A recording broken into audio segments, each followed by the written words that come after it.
Welcome to this week's edition of Outdoors Online, a weekly webcast produced by the North Dakota Game and Fish Department. I'm your host, Tom Jensen. North Dakota State Fair is just around the corner, and of course Game and Fish has a huge presence at the fair.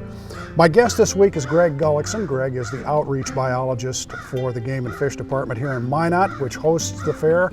We're going to talk about some of the various venues and things that go on. We've been involved, Game and Fish, with the fair for a very long time. It's been a long time. In fact, it wasn't always the North Dakota State Fair. Previous to that, we have actually pictures of our game and fish biologists that were here in the 30s trying to educate people about the outdoors and education and recreation. We've had the more formal setting here on the fairgrounds since the early 90s. We started with just a couple circus tents basically that we were set up on, and with a big hole in the ground that we stocked fish in that worked some years and didn't work others. Since then, boy, we've came a long ways, Tom. We have close to a dozen buildings out here. The pond is up and running, stocked full of fighting game fish, and it looks to be another great year for a fair. Like you mentioned, these little small circus tents that they used for an information booth, and that has kind of morphed into a masterpiece of outdoor fun.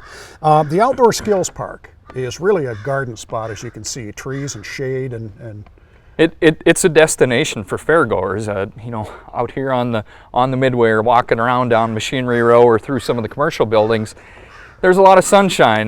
We dodge a thunderstorm now and then, and yeah, inside the game and fish area we have ample shade, lots of trees in here, the green grass. It's just it's like being in the outdoors, but right in the middle of a state fair.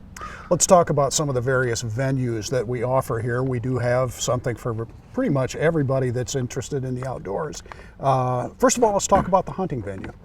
Well, in our hunter education area, we run students through a mini course, and there's no age limit on that as well, so it can be anyone from 1 year old to 100 years old. In fact, we've got an elderly lady that comes every year just to make sure she can still plunk the bullseye over there.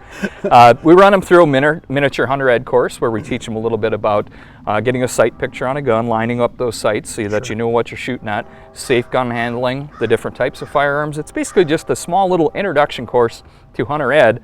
And I guess kind of the carrot at the end of that is they actually get to shoot a pellet gun and try to plink at some of those steel targets that we have set up. It's a very safe range that we have here, and certainly draws a lot of attention. Safety is the key word there. Archers are also taken care of as well, right? Yeah, that's right. The North Dakota Game and Fish Department is heavily involved in the National Archery in the Schools program. We use that same equipment out here at the fair.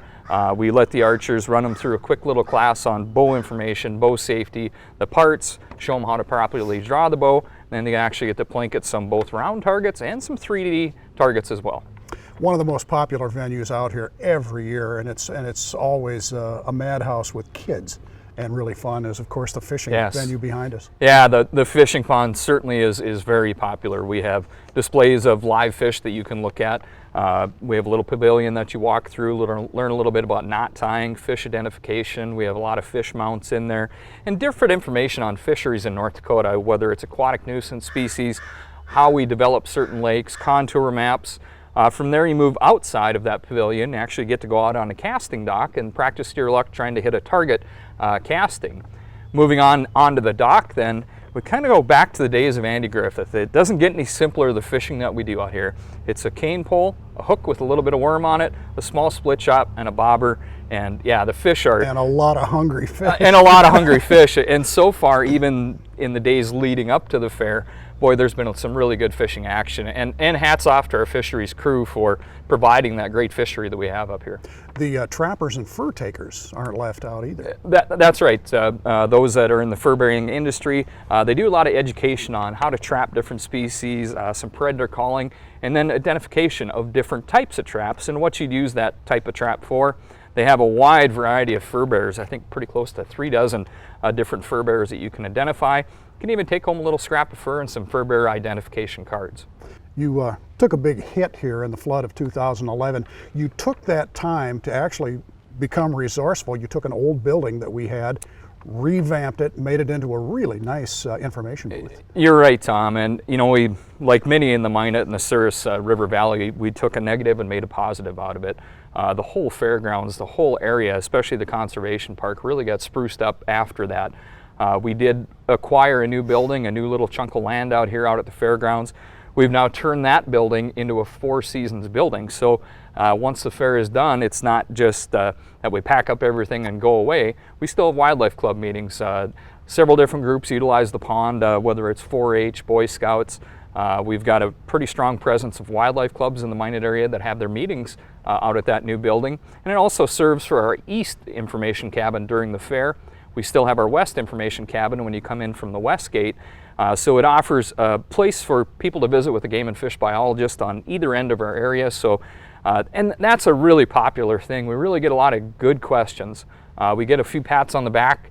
During that time, we get a few fingers in our chest saying, hey, I'd like you to improve that. And that's how we learn as an agency and have a chance to educate the public out there on what we do, why we do it. Sure. And we get a lot of great suggestions from the public, from the sportsmen and women as well. If you've ever spent any time at the State Fair, you know on the Midway there's not a lot of shade. There's days when it can be extremely hot at the end of July. One of the great things about the Outdoor Skills Park is the shade, the picnic areas, and places just to sit down and relax for a little bit. Yeah, we've got pretty close to 24 picnic tables that we have out during the fair, and we see a lot of families that just come in here just to kind of relax for a little bit, get in the shade, let the kids go out on the dock and just kind of relax. And probably the best thing about the whole area during the fair, Tom, is the price. The whole area, all the activities that we do out here, it's all free. So this is one area you can stop, relax, rest, get some shade, and enjoy it. We're open all 9 days of the fair from 1 o'clock till 7 o'clock. So come on out and see us. If you're coming to a concert, allow for a little extra time before that. If you have the family out for the day, make sure to stop off the Midway for a little bit, stop into the game and fish area. And again, it's a great area. And you know, the nice thing about the pond too, we don't just put the fish in right before the fair and then haul them out after the fair. These fish are in the pond year-round. It's open to summertime fishing. It's a great urban fishery. In fact, just the other night I was out here in the evening and there was 4 or 5 different families out there, and their bobbers were bouncing. They were catching some fish, some nice bluegill, some perch, some trout. Sure. So a lot of great things that we have. And it's a great effort by our entire game and fish department to pull this off. So, you know, from the wildlife to enforcement, administration, our education folks, there's a lot of work that goes in the fair. You know, and one of our big partners, Tom, we've been active in this area for just about 2 decades now, and we really couldn't have pulled off what we're doing here without the support from the State Fair.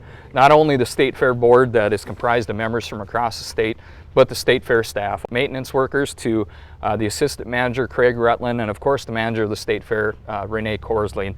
The State Fair has really been a great partner with the Game and Fish out here, and we look forward to offering this area for many more years to come. Another big thing that happens with the fair, it's not all game and fish staff that's out here. We rely heavily on our volunteers to pull this off. So if you're interested in volunteering with the Game and Fish Department, this would be an excellent time. You don't have to work all 9 days of the fair. That would get to be a little bit much, but you can come out and volunteer, and make sure and contact our Bismarck Education Office if you're interested in volunteering for the Game and Fish. And meet some new people that are interested in the outdoors. Yes, every year we seem to get a few, Tom, and we always get new people coming through here. Some really nice visits with those landowners, with those farmers and ranchers in North Dakota. As you know, the North Dakota State Fair has a pretty strong ag background to it, so there's a lot of people that house that wildlife on their land that come through our gates and really appreciate what we do here. I know you're busy. I'll let you go, Greg. Thanks. Thanks, Tom. All the venues that Greg just described, including the fishing pier, hunting and hunter education, the archery range, the fur takers exhibit, and both information booths, will be open from 1 to 7 daily at the State Fair in Minot. The dates for the fair itself are July 22nd through the 30th. For Greg Gullickson and the rest of the staff here at North Dakota Game and Fish, thanks for joining us for Outdoors Online. We'll see you again next week.